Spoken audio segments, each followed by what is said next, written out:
So I said that I was going to start documenting this stuff. I kind of got a little bit of a jump in this and kind of forgot.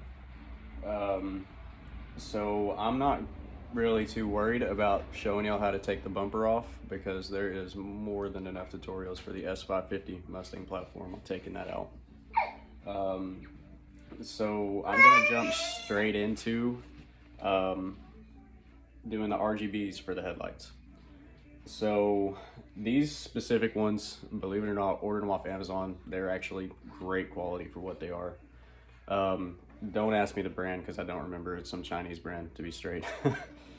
So the RGBs were powered by the DRLs, so the parking lights. So instead of them only coming on when the car comes on, we're going to cut and splice some wires and put some stuff together that's really not supposed to be put together, but you know, custom car life.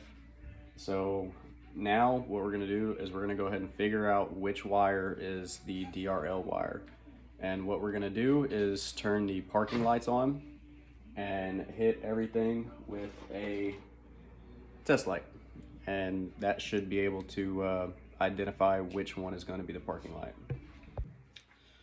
Okay, now the parking lights are turned on. Our test light is connected to a ground over here, which I have aftermarket lighting on my front bumper, so I have a ground readily accessible. If you don't, 9 times out of 10, you can trace to your horn, but be advised, if you catch power through the test light, then your horn is gonna go off.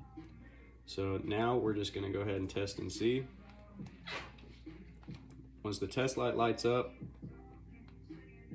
like that. Test light lights up, you see the red LEDs from the bumper turning on too. So that tells me that this wire, the 4th one coming in, if we follow it on the back of the plug, it's gonna be that wire right there.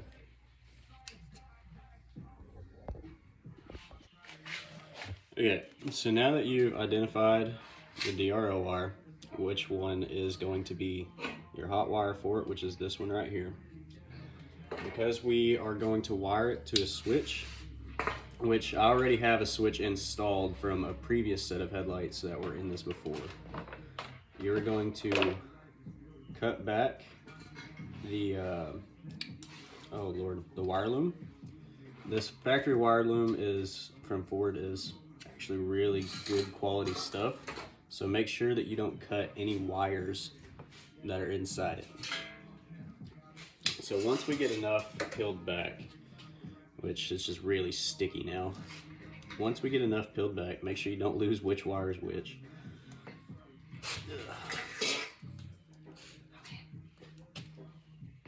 You're gonna kind of get you enough space that you can actually work with. Let's say about right here. Still kind of tight, but to be honest, we're not using this side. All we need is the part going into the plate itself. So from here, we're just gonna take our vice grip, or our crimpers, knife, whatever you prefer to use when it comes to your wiring stuff, to get a nice cut on that wire.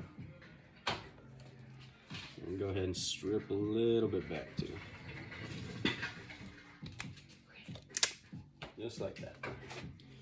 So from here, now we just need to connect some wire with a butt connector, solder, heat shrink, however you want to do it. In this case, we're going to use a butt connector and some heat shrink. So we're going to slip the heat shrink over, and we're going to get our other bit of wire that we're going to run to the switch and get it ready to run to the piggyback that we're going to run to the switch. Okay, now that you have cut your wire, I went ahead and pre-cut a piece, got my heat shrink stuck on there, so we can go ahead and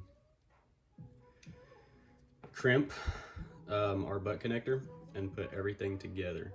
So this is a too small of a gauge wire for this specific butt connector, and I myself don't have any more. So what we're gonna do is just fold over a little bit to make it a little bit thicker. This is kind of short because I've actually tried taking this video like 5 times for this portion. And my butt connector actually split in half. So don't apply too much pressure to the crimp, but make sure that you get a good crimp at the same time. So inside your butt connectors, I don't know if you can see that on the camera, there's actually a split that runs all the way down this butt connector that you can follow to help keep things like that from happening. So our split is right there. So we're just gonna grab the butt connector with our crimps, give it a good one. I'll typically come down and I'll put a crimp in just the casing itself back here, because your crimp only starts right here and it runs only the center. So there's about 1/8 of an inch, give or take, on the end that you're not going to get any sort of metal contact with. So we're just gonna make sure that wire's shoved in there nice and tight. Hit it one more time for good measure, because we don't want this coming back out once it goes in, which is still kind of loose, but the heat shrink's gonna help hold it. And we're gonna take the other end, other side of the butt connector, just like that. This is kind of the hard part, holding the wire and everything together.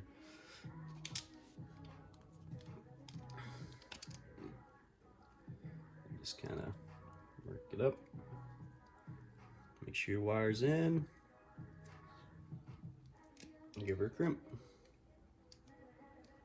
I'll typically come down to the very center, hit it again, just, you know, any wires that may be overlapping and stuff.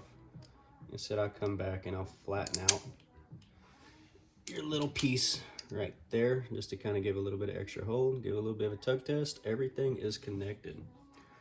So now we just run our heat shrink over, like so. And I recommend using a heat gun more than an open flame, but I don't feel like dragging out an extension cord in my heat gun and all that, so we're just going to use a conventional lighter. Just give your heat shrink a little bit of heat. You don't have to put the flame directly on it. This stuff is designed to shrink up pretty good. Heat gun makes it easier, 110%, but sometimes you just kind of have to work with what you have. I don't know about y'all, but whenever I started working on cars, I didn't have a heat gun, I didn't have fancy tools, I didn't have wire crimps. I was using pliers and pretty much just whatever my dad had in the shop from 1960. So there we go. There's one wire connected. You can kind of just rub off that black soot from your lighter. There's one connection. And you are going to repeat that for the other side as well.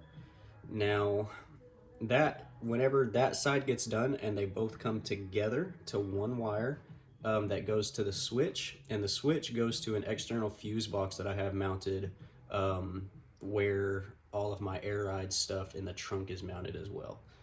So, okay, so I've went ahead and repeated the steps that we did on the driver's side to the passenger side. So now here we have our 3 wires. This one coming to the passenger, this is to the driver DRL, this is to my switch. Like I said, I already have a switch installed from a previous application, which was a different set of RGB headlights that I had burned out. I'm not gonna name the brand, I guess, for don't sue me purposes. But now what we're gonna do is we're going to tether a piggyback to this, male to this, and female to this. So this way we can bring the power from our hot to both DRL ports on the harness at the same time off of the switch we have inside the car. So that being said, again, I don't have any for this gauge of wire, but we're going to make it work. So for those that don't know, this is a piggyback.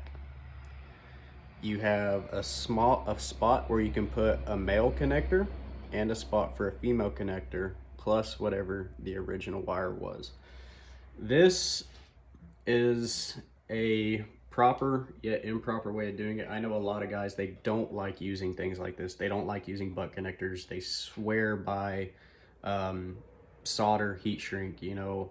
Well, not everybody has that available to them. You know, I know whenever I started working on cars, I was 15, 16, whenever I actually started trying to pick this stuff up on my own. So I self-taught, you know, never went to school, nothing like that. And these are the things that I found myself that do work. So we're just going to strip some of this wire. This is going on just like so. You can see a little bit of wire poking through the end of it. Excuse my knuckles, this car's been busting them all week. So it's the same situation as the butt connector. There's a joint inside of this, it's on this side right here, that runs like this. So if you target your crimping tool on top of that joint, it is less point of failure. I've had so many of these break on me and snap on me from a crimp, but it folds both sides over together for a nice snug fit. So there's our piggyback going to the switch wire. And then we are going to need, it doesn't matter if it's insulated or non-insulated, but I seem to not have any more non-insulated ones. So we are just going to work with what we have. Oh, wait, yes I do. Okay, so this is a male and a female. These are also known as spade connectors, but you know. So it's going to be the same situation for these other two wires. Only one is going to get a male, the other one is going to get a female. So to the driver's side, it doesn't matter which is which, it's all the same connection.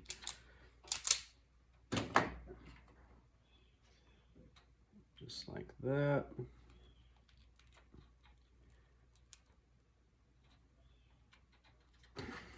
Again, that seam is on the outside, just like that. Make sure your wire's in there pretty good. Give it a crimp. So there's those two. And then this one is going to get our male.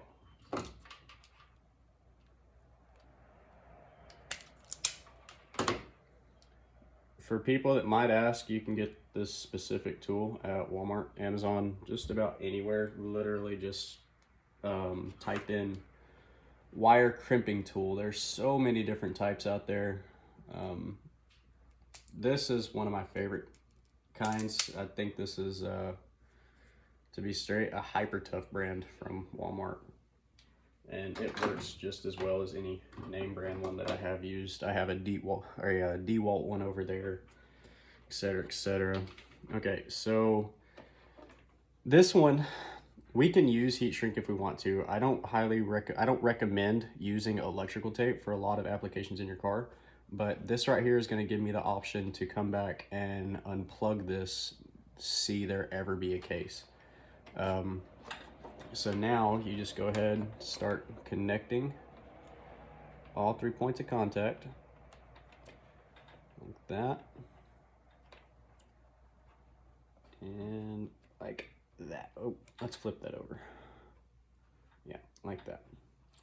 And we can, because of these piggybacks, they are designed to do this. You can bend that over. And let me grab my electrical tape here, without throwing stuff everywhere.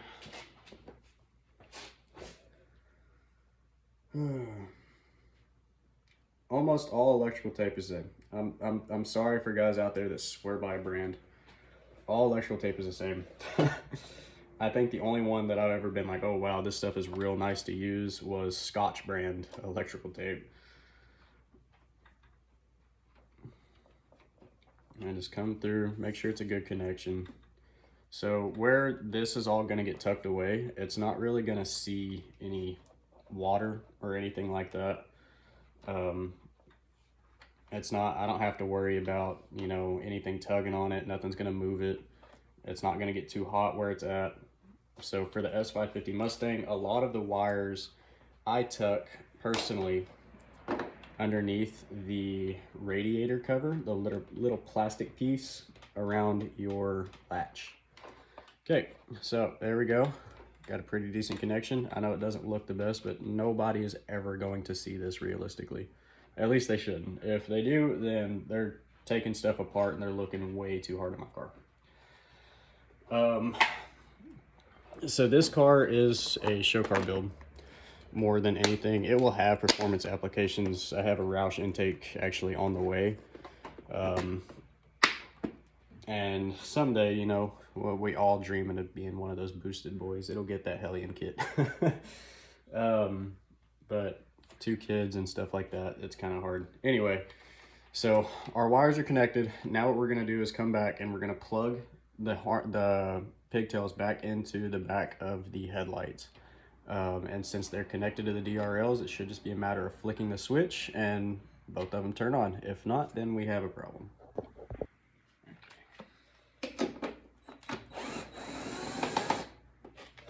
Just like that, make sure you support the headlight so it don't fall. Because I don't know if y'all know this or not, but S550 headlights are not cheap, aftermarket or factory.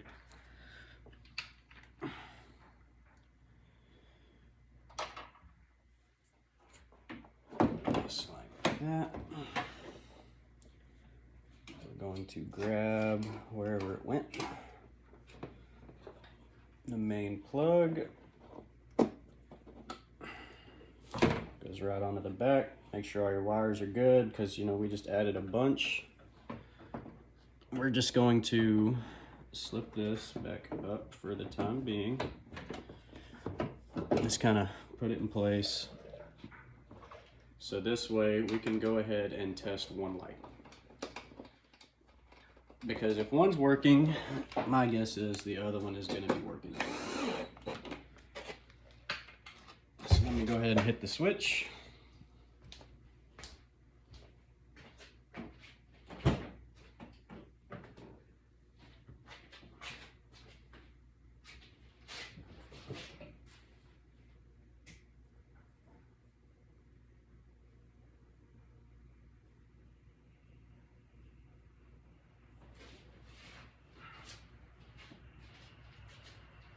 And it looks to me like we have a working light.